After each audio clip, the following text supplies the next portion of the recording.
माताओं और बहनों, अपने बच्चों को ये बताना मत भूलना कि ब्राह्मण वंश में यदि कोई वीर हुआ, सूरवीर हुआ, तो भूमिहार ब्राह्मण हुआ है।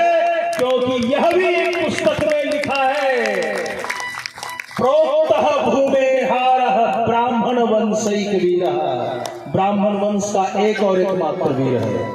प्रोक्तः भूमेहारः ब्राह्मण वंशैक वीरः सर्वशास्त्र निष्णातः धनुर्विद्या विशारदः। वह सारे शास्त्रों का सक्षम विद्वान होकर भी धनुर्विद्या का उपासक है।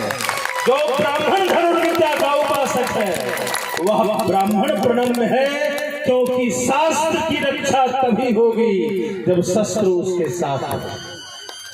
और आज आप जानते हैं कि 22 तारीख को हमारे राष्ट्र के प्रधानमंत्री और इस राष्ट्र की धर्म चेतना अयोध्या की ओर देख रही हो। भगवान राम के अयोध्या को बचाने के लिए पहला युद्ध किसने किया? मैं मोदी जी को पत्र लिखूंगा कि उस भूमिहार ब्राह्मण का नाम अंकित होना चाहिए, क्योंकि एक नहीं 4 पुस्तकें हैं।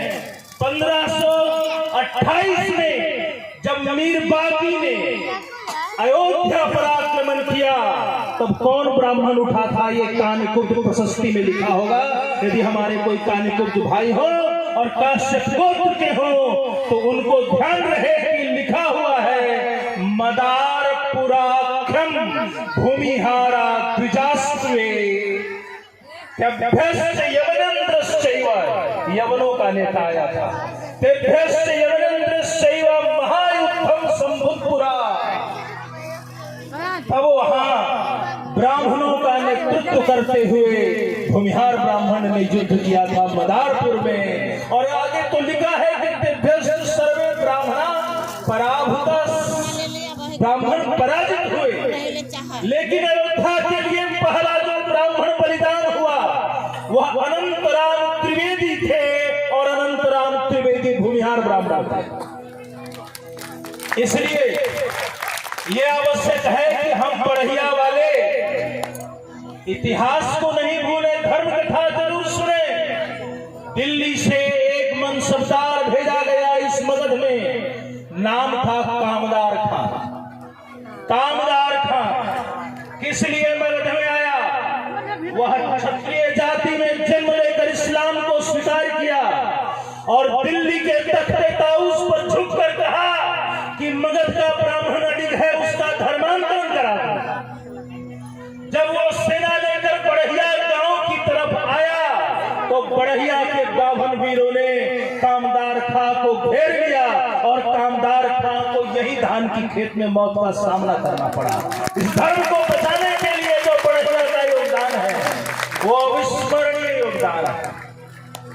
जब अंग्रेजों से बक्सर के युद्ध में मुगल बादशाह हार गया, बंगाल का नवाब हार गया, अवध का नवाब हार गया, तो एक राजा फतेह बहादुर शाही भूमिहार ब्राह्मण 30 साल अनवरत युद्ध किया अंग्रेजों के साथ।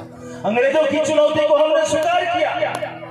और इस तरीके से आप जो इतने प्रज्ञावान हैं, आपको मालूम हो जहां रामलला का मंदिर है उसके चतुर्दिक किसी ने मठ और मंदिर का निर्माण किया, तो अयोध्या के 60 से 70% मठ और महंत भूमिहार ब्राह्मण थे। वृंदावन में हमने मठ और मंदिर स्थापित किए, ऋषिकेश में किए।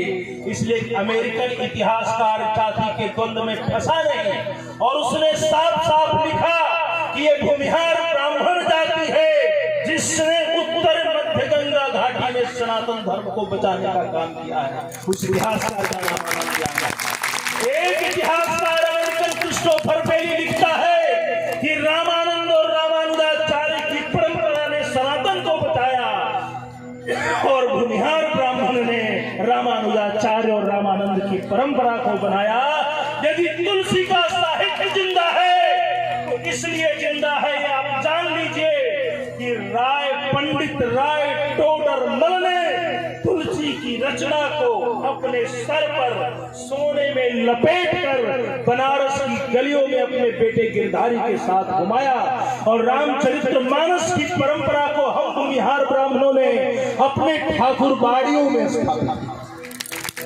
हमने न अकबर को माना, न हमने औरंगजेब को माना, हमने रामाज्ञा की पद्धति पैदा की। मेरा नायक राम है, मेरा नायक ठाकुर बाड़ी में है, मेरा ठाकुर वो है। मैं रामाज्ञा पद्धति से तौलता हूँ, मैं रामाज्ञा पद्धति को मानता हूँ, मैं किसी मुगल के दरबार को नहीं मानता हूँ। ये बात किसी जाति ने स्थापित की है तो भूमिहार ब्राह्मण जाति है।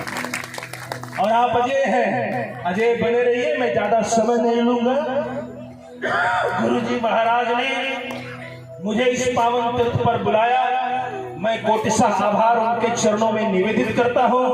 और आप मेरी माताओं, मेरी बहनों, मेरी भगिनियों, मेरे भाइयों, मेरे अग्रजों ने इतना ध्यानपूर्वक सुना, मैं सबके प्रति अपना आत्मिक आभार निवेदित करता हूँ। हमारे मित्र रामलोचन जी मुझे लेकर पटना से आए और उनके भाई राममोहन जी भी मिलने के लिए आए। उन दोनों के प्रति मैं अपना आभार अभिव्यक्त करता हूँ और मां सरस्वती को विराम देता हूँ।